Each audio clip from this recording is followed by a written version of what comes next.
FM 89.1, Radio Universidad. Vamos a dialogar con el doctor Anastasio Cábata, médico cardiólogo titular del Instituto IPAS, dependiente del Grupo Buenos Aires de la clínica El Buen Pastor del Partido de la Matanza. Bienvenido, doctor Cábata, a Sexto Día. ¿Cómo le va? Buenos días, Juan. Muchas gracias por la invitación a participar de Sexto Día. La verdad que estamos viviendo un año muy especial por lo que es la pandemia y la patología cardiovascular viene en aumento, y para nosotros es un año muy complejo, de mucho trabajo y donde tenemos que trabajar mucho con la prevención.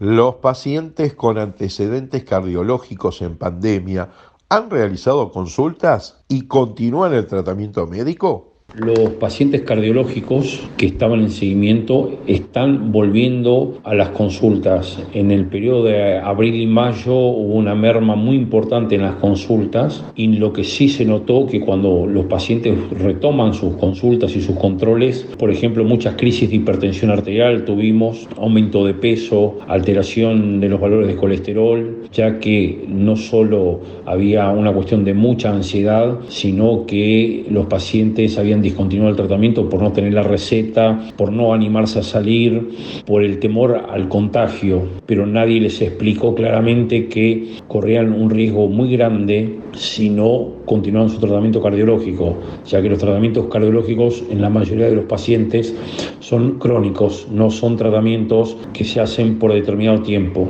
¿Desde qué edad es aconsejable el control cardiológico? La edad a la que un paciente debe hacerse controles cardiológicos no está especificado ni está escrito en ningún lugar, pero en las condiciones que hoy se está viviendo, con el estrés, la ansiedad, uno debe considerar que los controles deben ser más frecuentes. Un dato muy importante para saber cuándo empezar a hacerse los controles es saber si el paciente tiene factores de riesgo cardiovasculares, que son hipertensión, dislipemia, tabaquismo, sedentarismo, obesidad. Entonces, frente a esos factores de riesgo, un paciente debe hacer controles más periódicos para poder prevenir cualquier patología cardiovascular, ya que si no hay prevención, después tratamos al paciente que ya tuvo un evento cardiológico y ya es una prevención secundaria y no es prevención primaria. Y hoy lo que hay que apuntar es hacer una prevención primaria. No hay una edad específica, para ser muy claro, sí depende de la calidad de vida y los factores de riesgo que posea el paciente y también sus antecedentes. ¿Cuáles son los síntomas que debe tener una persona para consultar un cardiólogo? Los síntomas para que un paciente concurra al consultorio del cardiólogo pueden ser variados. Por ejemplo, cefalea, que se asocia con presión elevada, puede ser palpitaciones, obviamente que el síntoma principal es el dolor de pecho, que eso puede estar asociado a un preinfarto o infarto, pero la sugerencia es que si el paciente siente algo raro, como por ejemplo falta de aire al caminar, o que se agita más que antes, o recorre menor distancia que la de antes, o se le hinchan los pies, son síntomas que son convenientes consultar para poder tomar a tiempo una patología que es incipiente y no dejarla avanzar. Hace poco se realizó la Semana del Corazón. ¿Cuál fue dicho balance? Este año, debido a la pandemia, no pudimos realizar acciones masivas por la Semana del Corazón debido al aislamiento social que está impuesto. Entonces se hizo algo a nivel de concientización a nivel de las redes sociales, pero obviamente no es el mismo efecto que cuando uno lo hace en forma masiva como se hacía en otros momentos. Estamos dialogando con el doctor Anastasio Cábata, médico cardiólogo.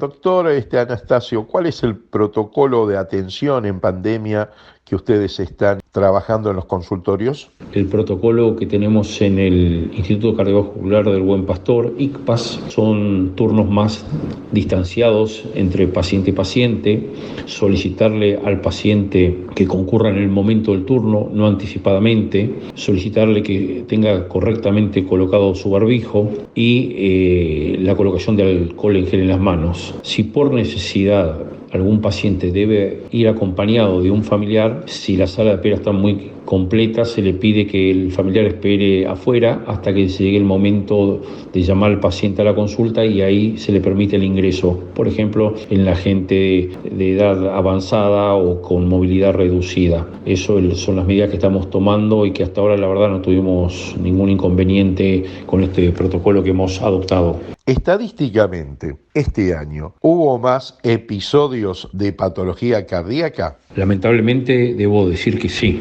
Este año hubo mucho más episodios de patología cardíaca y los voy a dividir en dos grupos. El ambulatorio, con las crisis de hipertensión y la ansiedad, las palpitaciones que producen arritmias, y el otro grupo, que es el más preocupante, el mayor número de casos de infartos o de enfermedad coronaria. Y esto lo vimos en el incremento del número de las angiografías, la cinecoronariografía o el llamado cateterismo que conoce el paciente. Y lo que sí nos preocupa, que el incremento se vio en población muy joven. Hemos tenido pacientes de 40 años y pacientes menores de 40 años donde hubo que hacerles angioplastia, que es el tratamiento terapéutico para tratar una arteria enferma o destapar una arteria, y es gente muy joven que ya se llevan colocado 1 o 2 stents para lograr el objetivo terapéutico. Eso sí, la verdad se incrementó mucho y bajó mucho la edad de presentación de los casos.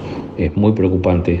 El grupo Baires inauguró un moderno instituto cardiológico en Lomas del Mirador. ¿Nos puede ampliar? ¿Es solo para afiliados, obras sociales y particulares? El Instituto Cardiovascular del Buen Pastor se inauguró hace unos años y está dividido en lo que llamamos los estudios invasivos, donde tenemos un angiógrafo que hace toda la parte de cateterismos, angioplastias, embolizaciones cerebrales, estudios electrofisiológicos y arritmias, que eso está dentro de la institución de la Clínica del Buen Pastor. A pocos metros se inauguró un amplio espacio para consultorios, en los cuales contamos con 6 consultorios, donde ahí tenemos ecógrafos de última generación, donde realizamos ecografías cardíacas, ecodoppler de vasos de cuello, ecodoppler venosos y arteriales de los miembros inferiores. También en dicho lugar hacemos ergometrías, holter, presorometrías y por supuesto también atención ambulatoria de todo paciente.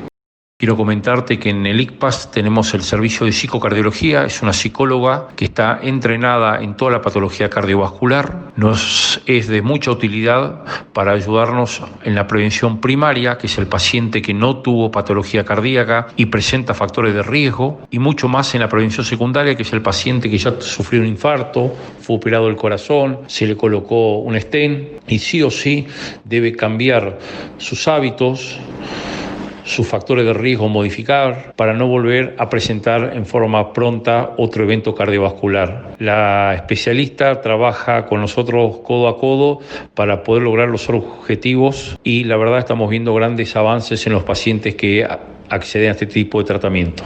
Muchas gracias. Pasó por 6º día el doctor Anastasio Cábata, médico cardiólogo y director del Instituto ICPAS, dependiente del Grupo Baires, Clínica El Buen Pastor de La Matanza. Desde la Universidad Nacional de La Matanza, Radio Universidad FM 89.1. Siempre cerca.